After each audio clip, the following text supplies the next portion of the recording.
Hello and good day. This is Tony Sternod with Habanero Marketing. Hope you're all doing well. This is another edition of the Marketing Lunchbox. It's a blog for your lunch hour, little 10-minute videos about marketing for your business. And it's marketinglunchbox.blogspot.com. This is Tony Sternod at Habanero Marketing, and we're going to talk today a bit about branding, cross-channel, cross-platform branding. I've chosen a company to view that is famous for branding. Now, it's famous for old school branding. Branding in general can be talked about in old school terms, and in the new world, branding meaning digital branding. So let's talk about the old school branding for a minute.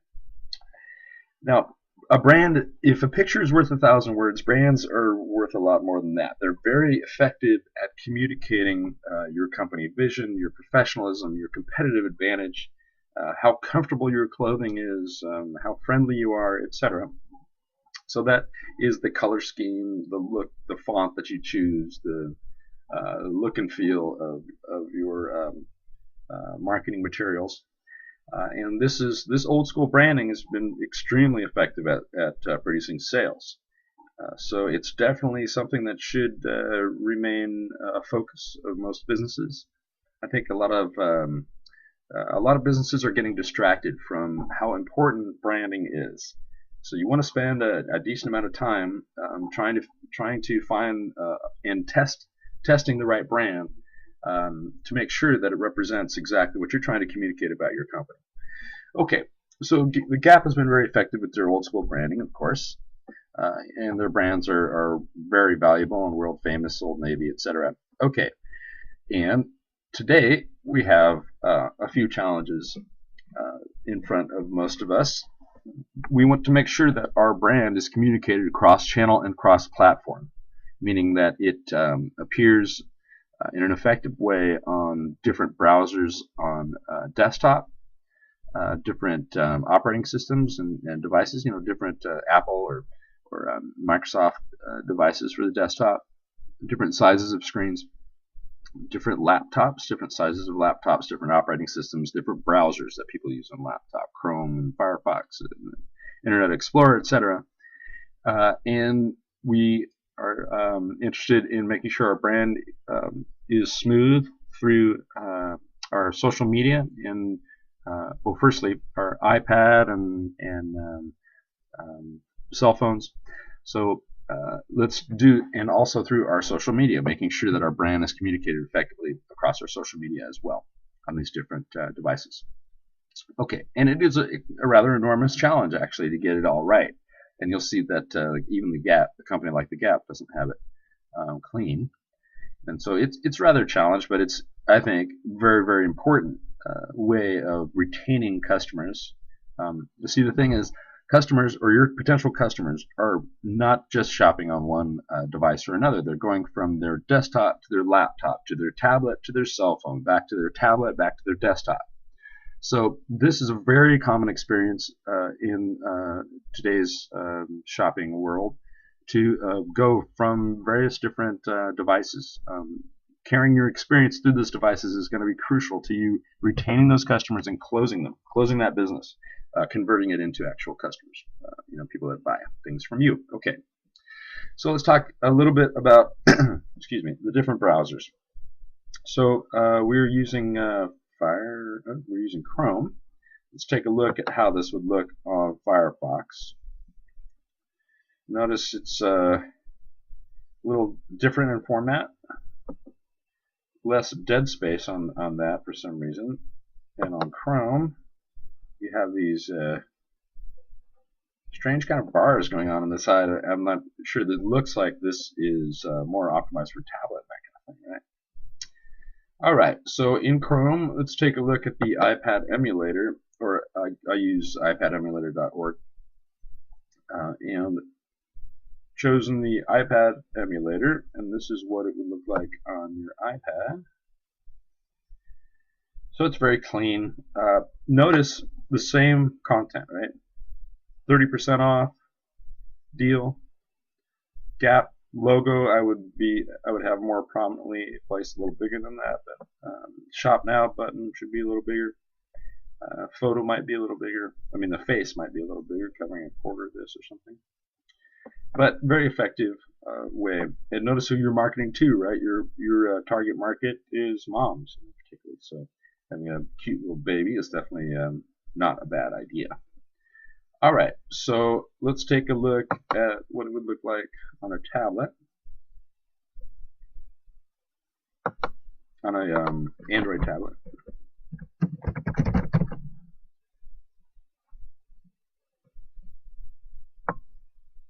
Okay, nearly as clean. Not well. This is actually landscape. So even in landscape, you notice that it's kind of cut off here. The checkout is cut off, and this isn't necessarily formatted exactly perfect, but still, it's effective. There's the same content, that is the same company as you're coming across different tablets. Okay, let's take a look at the iPhone, or what it would look like on an iPhone. Alright, that's about as clean as it gets. Now notice how small Shop Now is on the iPhone. Like say, you're looking at this at arm's length, you need a bigger call to action button here, more prominently placed. Gap, that's not big enough for me. I would change this format entirely. I think that they've kind of missed the mark here. This photo is very emotive, very powerful photo, but the smaller your phone is, the less impact that is. So I would upsize that. It's not so important, like say from here down. Why not crop that, draw it up, so that it's, maybe including an eighth of the face is including an eighth of the space. And that's kind of washing here, perfect pastel perfect is kind of washing into your shirt. So not a perfect setup here, but it does work. It's the same company. Gap 30% off this woman here. Okay, so let's take a look at what it would look like on an Android device.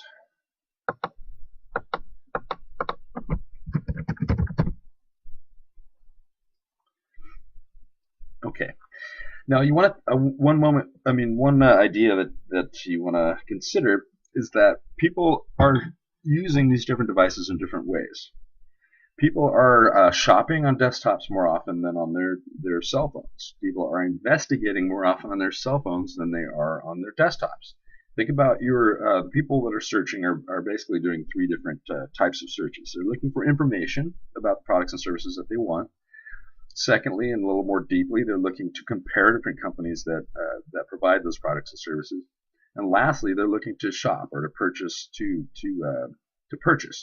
to finally choose a company, to select a product, and to pay you for it. So those are basically three different ways that people search. So you want to make sure that on different devices, those different methods of searching are represented. This is on the cell phones.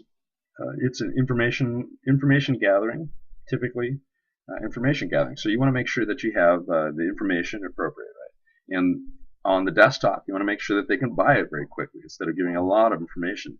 Now it's kind of done backwards most often. You have a very prominent shopping function on your cell phone, and you have a lot of information on your desktop. So I think that needs to be sorted out here. It probably will in due time.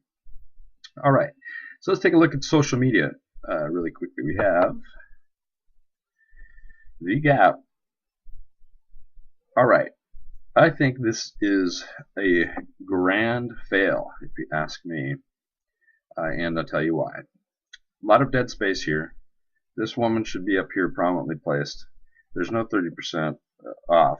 This, they haven't carried the same content on their desktop through their social media, so that is not so cool. And on their Twitter site, okay, this is rather busy and communicates a lot, but doesn't really focus my attention. I don't particularly like that so much either. So let's take a look at what Twitter looks like on Firefox, and that's a real fail, right? yeah, and not even close to appropriate. All right, Google Plus on Firefox. What is this? They have missed the mark. They've totally forgotten or just ignored carrying their brand in this space here. Not really sure what that's all about. They could have done better with this information here. A little call to action or something like that. All right, so that their Google Plus profile is a complete fail. Round logo. I know that Google Plus makes it round, but there should be a way to change that through. It should be a way to better communicate your brand through this. All right. So in general, that is your branding overview. And here at Habanero Marketing, we're happy to help you with your branding questions and concerns, and help you make sure that your brand is carried cross-channel and cross-platform. Again, this is Tony Sternod with Habanero Marketing. This has been the Marketing Lunchbox, marketinglunchbox.blogspot.com. You can reach me at habaneromarketing@gmail.com and at 510-545-2054. Again, this is Tony Sternod with Habanero Marketing. Have a great day. Thank you so much.